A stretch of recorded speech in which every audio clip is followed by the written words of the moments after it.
আমরা এখানে বীজগণিতের a+b² ফর্মুলার geometrical ইন্টারপ্রিটেশনটা proof করব, অর্থাৎ জিওমেট্রিক্যালি ফর্মুলাটা কিভাবে এলো আমরা এখানে সেটাই দেখব এই ভিডিওতে।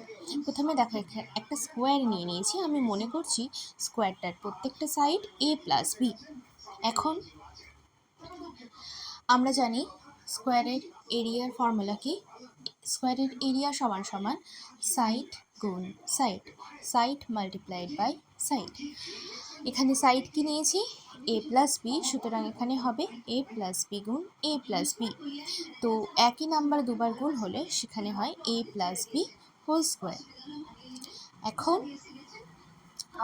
আমার কাজ a+b লেন্থটাকে a আর b দুটো পার্টে ব্রেকডাউন করে দেওয়া বা ভেঙে দেওয়া।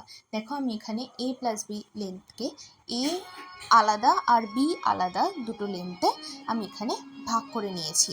তাতে দেখা যাচ্ছে পুরো বড় স্কোয়ারটার মধ্যে আমি 4টে সেকশন পাচ্ছি। প্রথম সেকশনটা একটা স্কোয়ার যার সাইড a, পরবর্তী সেকশনটা পাচ্ছি একটা রেক্ট্যাঙ্গেল যার লেন্থ a এবং ব্রেথ হচ্ছে বা উইথ হচ্ছে আমাদের b।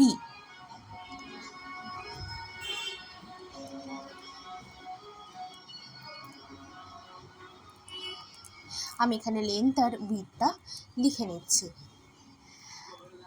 পরবর্তী দেখো, আরেকটা স্কোয়ার পাচ্ছি, ছোট স্কোয়ার যার প্রত্যেকটা সাইডের লেন্থ হচ্ছে b। তোমরা চাইলে a লেন্থটাকেও ছোট নিতে পারো, b লেন্থটাকেও বড় নিতে পারো। আমি এখানে আমার ইচ্ছা মতো আমি এটাকে বড় লেন্থ হিসেবে নিয়েছি, সেটা তোমাদের ওপর ডিপেন্ড করছে।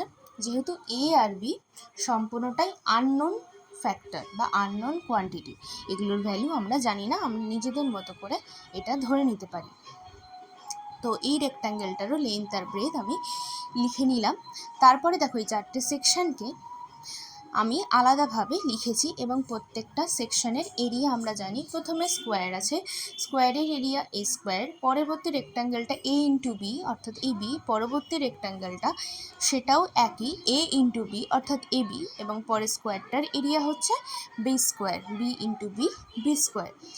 এখন আমি এই 4টে ছোট ছোট সেকশনকে অ্যাড করে নিয়েছি এবং 4টে সেকশনকে যোগ করলে দেখো আমি সম্পূর্ণ স্কোয়ারটার এরিয়া পেয়ে যাচ্ছি।